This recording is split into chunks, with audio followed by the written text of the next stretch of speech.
Hi, my name is Dr. Balkan Devlen. I am the Director for Center in Modern Turkish Studies at Norman Paterson School of International Affairs at Carleton University.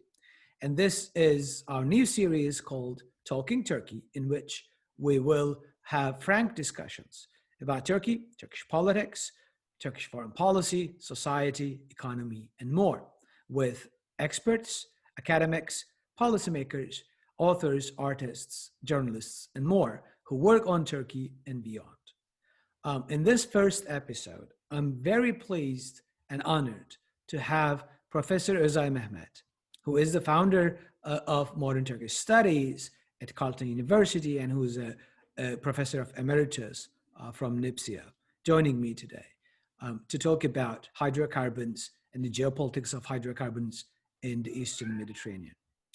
Professor Mehmet, thank you very much for joining us.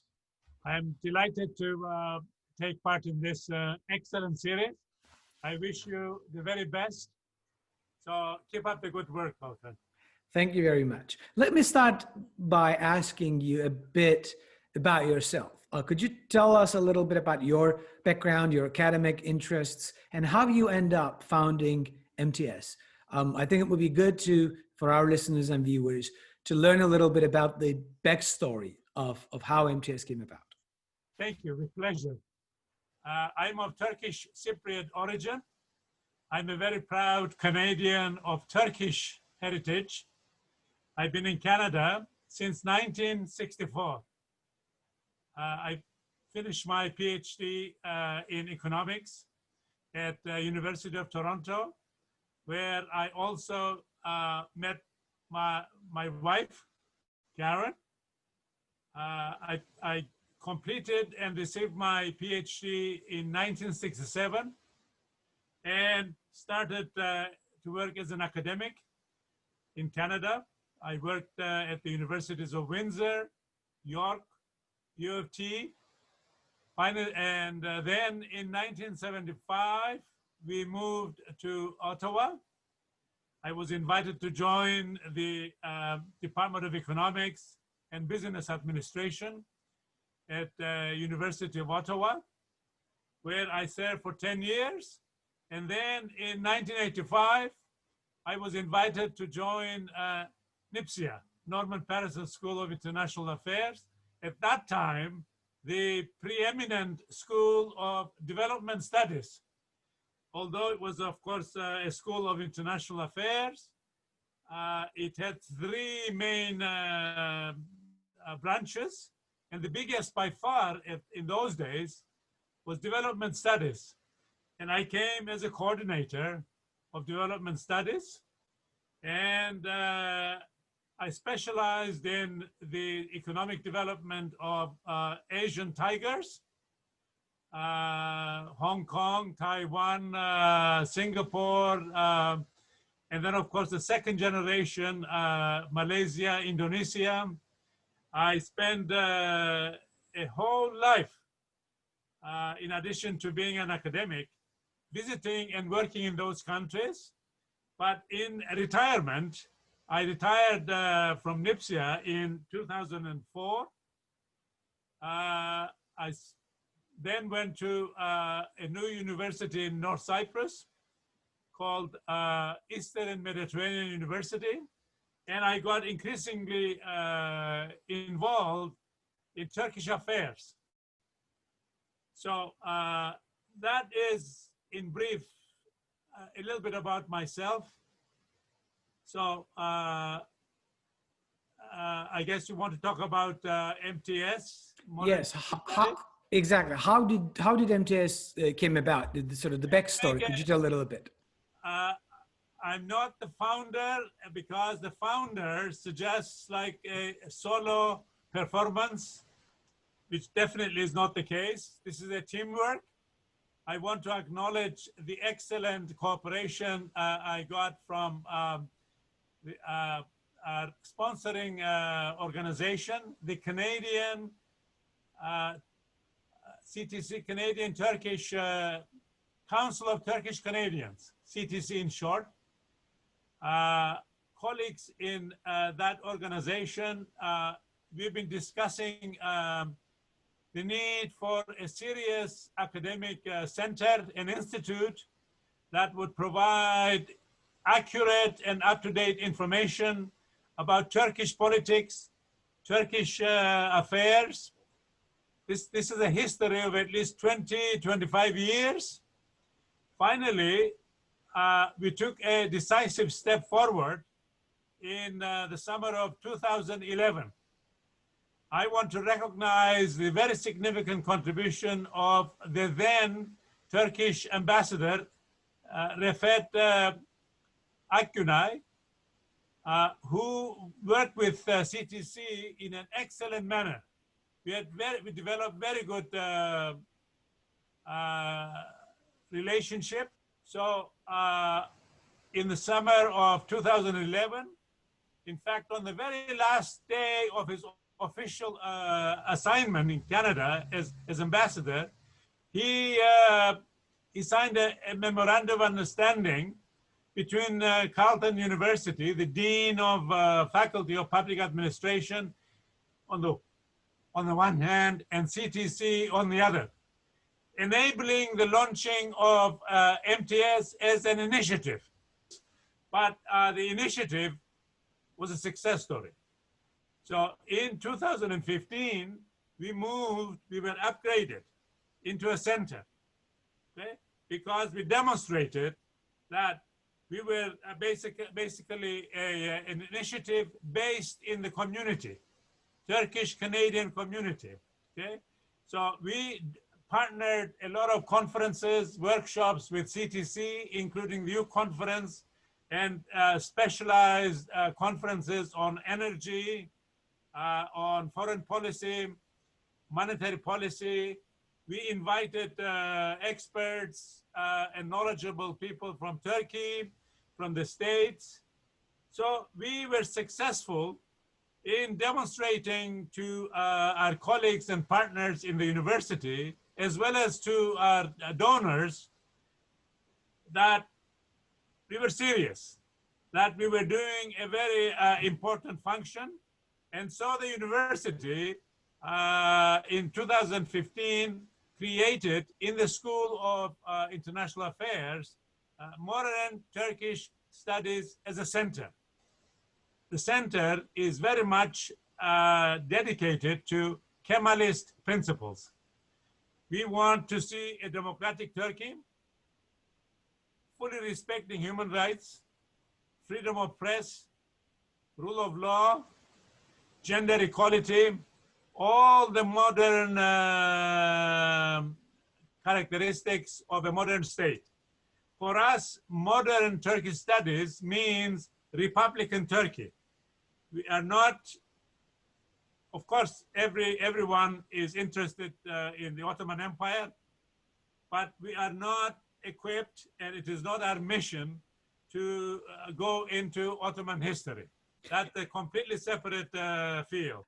So thank you very much first for this very extensive overview of how the center came about. Let me ask you to get back to the question that we would like to discuss today, and that is the geopolitics of hydrocarbons in the Eastern Mediterranean.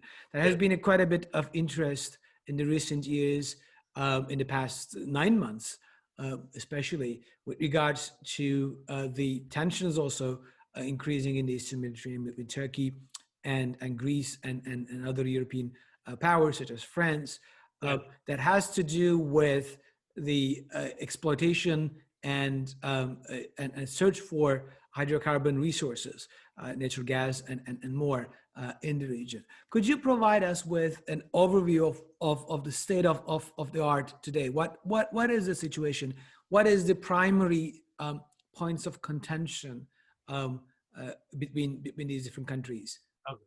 First of all, let me just put this, if I can, our new book, okay? Modern Geopolitics of Eastern Mediterranean Hydrocarbons in an Age of Energy Transformation. Just been published by Springer. It's a result of 3 years of research, okay, and writing. And I want to acknowledge my co-author, Professor Vedat Yorucu from North Cyprus. He's an economist at the Eastern Mediterranean University. And this is about the only book on the subject, geopolitics in the age of energy transformation. Okay. Now, talking briefly, I mean, we can talk for hours, but in the next 10-15 minutes, I would like to focus on three headings. First, politics of Cyprus, which is a hot topic. You know, it's currently the heart of the conflict. Quantity of hydrocarbon in the area, quantity of gas, natural gas, and then thirdly, marketing or monetizing the hydrocarbons. Okay? So if we can sort of briefly touch those three topics. First of all, on the politics of the Cyprus conflict. As you know, Cyprus is a divided country. There is the Turkish north and the Greek south. The south is internationally recognized. It's a member of the EU, but it is contrary to the 1960 Constitution and the Independence Agreement. Britain used to be the colonial power, okay? And in 1960, after a long, bloody civil war, we don't want to go into that, sovereignty was transferred to two ethnic groups on the island, Turks and the Greeks. Dr. Küçük, at that time leader of the Turkish Cypriot community, signed the independence document on behalf of the Turkish Cypriot community. Archbishop Makarios signed equally for the Greek Cypriots. But this Turkish-Greek partnership republic failed. It did not even last 3 years. Exactly about this time, in 1963, just at the Christmas time, Makarios organized a coup. Okay? And they launched an attack on the Turkish community. And as a result, he created the all-Greek regime, which is in the south, which poses as Republic of Cyprus, recognized by the EU. Okay? But to understand the hydrocarbon conflict, it is very important, and I want to underline this, this is a problem of sovereignty. The Greek side sees itself as the master of the island, in full control of sovereignty of the whole island. Okay? And that is why they don't want to share any kind of decision-making with the Turkish Cypriot side. This is contrary to the Constitution, to the 1960 Accords, and it also provides explanation why Turkey to this day does not recognize the Greek Cypriot administration in the south. This is the essence of the conflict. It's a sovereignty problem, okay? And therefore, the Turkish Cypriots take the view they have equal share and ownership in whatever gas is lying, discovered or recoverable in the territorial waters in the exclusive economic zone of the island. Okay, so this is at the heart of the hydrocarbon problem in Cyprus. That's all I want to say. It's very brief on the geopolitics of the hydrocarbon issue centered on Cyprus. Coming to the quantity, it's not worth the war. Okay? The amount of gas does not justify going to a hot war. Okay, the amount of gas is significant, but not significant on world scale. Okay? For example, just to give you some comparisons, the total amount discovered so far in the area, and the area, by the way, runs from, when we say East Mediterranean, we're talking about the Levant, which runs from Egypt, Palestine, Israel, Lebanon, Syria, and Turkey. Okay? So that's crescent. The total quantity discovered so far is roughly about 2 trillion cubic meters. The total reserves in the world today are about 200 trillion cubic meters. So what has been discovered is about 2-3%. Okay? Algeria, which is the most significant gas producer in the near area, has 50 trillion. Okay, so we are really not a major player in terms of quantity of what has been discovered so far. Plus, for the age of fossil fuel is rapidly coming to an end. We are moving, this is why our book is called In the Age of Energy Transformation. Everywhere in the world, especially in developed countries, in Europe, electric cars are coming in. There are every day new targets, new norms controlling gas emissions. Okay, so no one is, from now on, no one is going to invest billions of dollars for long distance pipelines. Forget it. It just is uneconomic and it is badly timed. Could you, so, can I just interrupt here? And could you sort of explain a little bit more for the audience what it would take to transfer that gas to its major markets, be it Turkey or Europe? I'll come to that in the third part, if you allow me. Excellent. Okay, this is what you're referring to is long distance marketing, okay, which is uneconomic, to answer very briefly, but I'll get into the more details in just a few moments, if you allow me. I want to say a few more things about the end of the fossil fuels, okay? Because in the Eastern Mediterranean area, Turkey is a leading country in terms of renewable energy development. What we mean by renewable energy are, of course, solar from the sun and wind energy in particular. Also, of course, electricity generation from water. So these are areas, new energy sources, where Turkey is investing very heavily, and it is one of the leading actors internationally in the transition to renewable energy in a greener world.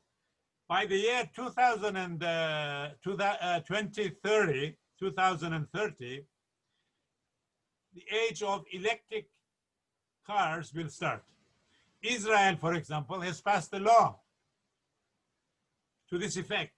Okay, it is because a lot of countries, Denmark, for example, is no more interested in investing in fossil fuels. Okay? So this means that what the Greek Cypriot pet project, East Mediterranean pipeline, that will take gas from Cyprus to Europe through an undersea pipeline, 2,000 kilometers long, is dead in the water. There's absolutely no way, in the context of energy transformation, that any profit-oriented corporation is going to invest billions of dollars in this project. So the conclusion that emerges from this discussion, which we go into in a lot of detail, is that the most rational marketing option is regional marketing. Okay, and Turkey turns out to be the most natural, economically viable option for Cyprus, which means in effect that it is in the interest of both the Greeks and the Turks on the island to get on with it and settle the problem, okay? Because prosperity is around the corner. But there can be no prosperity, no gas can be delivered, it can be exploited and exported so long as there is a conflict there. So, do you want me to get into the marketing part? Yes, excellent. Yeah, that would be great. So could you explain a little bit more why, particularly, because as far as I know, especially within Europe too, the sort of for the audience, the idea of natural gas is, although increasingly more liquid in terms of a market, it is still heavily based on long-term contracts due to it is limitations with regards to storage and so on and so forth. Although LNG is taking more and more market share across the world, it's not like oil, which is a lot more fungible. And therefore, most of the users of natural gas do engage in long-term contracts, buy it or pay it contracts. And in such an environment, it is very hard for a new source or a new competitor to break into a natural gas market, especially when the costs of building, extracting, transporting is quite high. So that, could you also sort of provide the sort of basic nuts and bolts of how this is being transported and what it means for the marketing? Okay. First of all, we have to make a distinction between spot prices and long-term prices, which spot prices are daily prices established in major energy hubs like Amsterdam or New York, okay? And it depends, it fluctuates like any other price, depending on supply and demand in the short term. When we talk about energy imports and energy marketing, we're really talking about long-term prices, okay? Because countries like Turkey, which is a major importer of gas, okay? Something like 98% of total energy consumption in Turkey is imported. It's the single biggest item of expenditure in Turkish balance of payments. Okay? Single most significant outflow of money out of Turkey is for energy imports. And the principal suppliers are Russia, by far, something like 50 to 55% of total energy imports come from Russia. Secondly, from Iran, okay? Thirdly, from Algeria and Libya, and so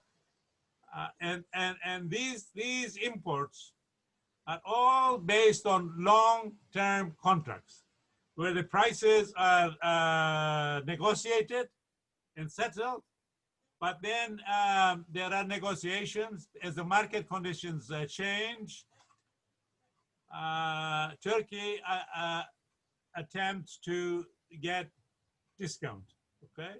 But for example, the contract with Russia is about to expire, and this gives Turkey an ability to shop for better prices in the market. Okay, so these are long, drawn out, detailed negotiations, but the key point is that imports of gas, like imports of oil, are based on long-term contracts.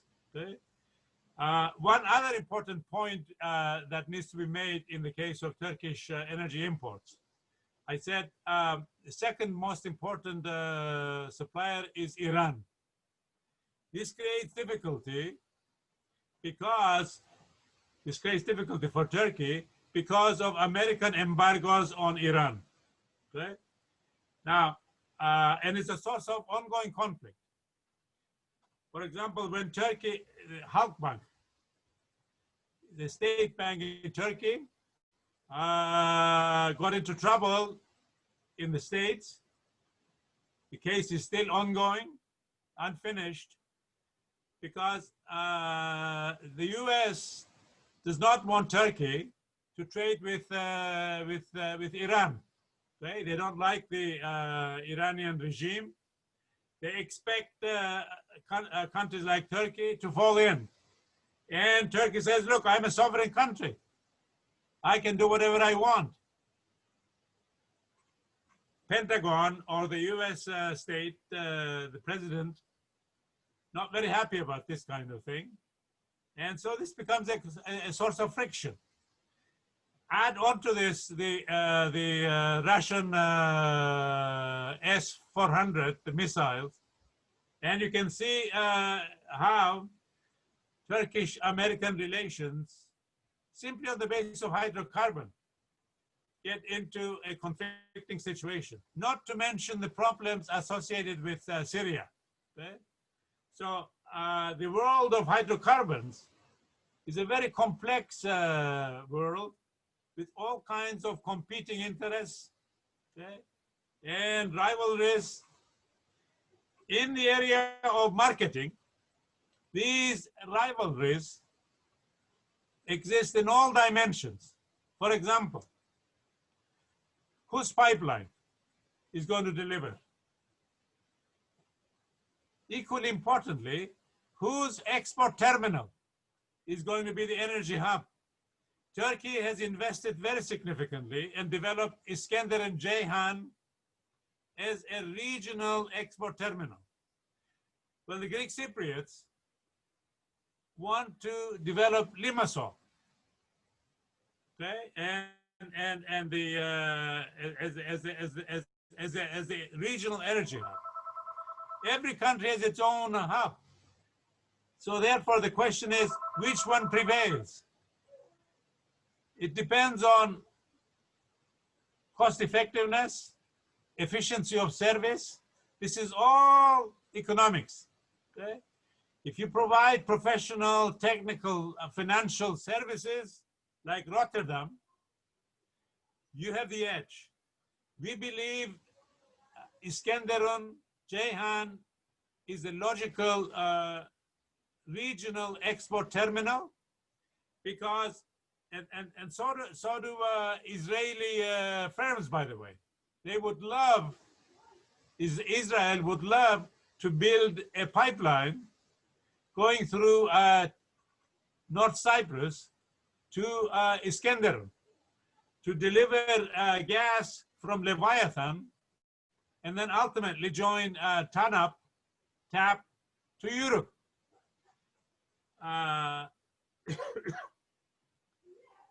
These rivalries, unfortunately, are not limited to economics alone.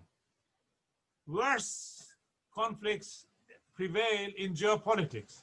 For example, Turkey and Israel are adversarial, going all the way back to the Mavi Marmara problem because of Hamas, because of Turkish support for Palestine, okay? And so this possibility of cooperation in pipelines and in marketing of Eastern Mediterranean gas is bedeviled by political factors. That's just one example. Okay? And everywhere you look, Syria, Lebanon. Lebanon has problems with Israel over the and we haven't even touched the question of boundary conflicts, okay, between Greece and Turkey. So the gas is there, hydrocarbons lie in the seabed, but they've been discovered 10 years ago and nothing has been done. And it is no more at the moment than potential, okay? That potential can become a reality, as we argue in our book, if and only if people, this includes Arabs, Israelis, Turks, Greeks, if and only if these people become rational. What is rational? Rational means solving problems on a win-win basis. There is enough wealth under the water in the seabed to go around to make everybody rich. So my solution to the Greek-Turkish maritime dispute is, it is not worth a war, okay? Share it. Share the cost of investing in exploration, share the cost of marketing, building pipelines, whatever,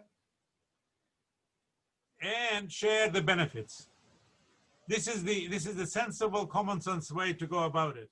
And I think this is an excellent place to stop with this on this high note for call for cooperation for the benefit of the people of the region, instead of whipping up tensions and searching for zero-sum games. We should focus on win-win solutions that would benefit everyone and all the societies in the region. And I think I really like the way of that you ended. You know, it is not worth going war for this, but we could all benefit. All the people in the region, from Cyprus to Greece to Turkey and Israel and beyond, can benefit if they work together. And I think that's an excellent way to end our conversation. Professor Mehmet, thank you very much for coming for this first episode of Talking Turkey, which we will continue to have interesting guests from Canada, from the US, from Turkey, and elsewhere in the coming months. And we hope you will be joining us in the future again.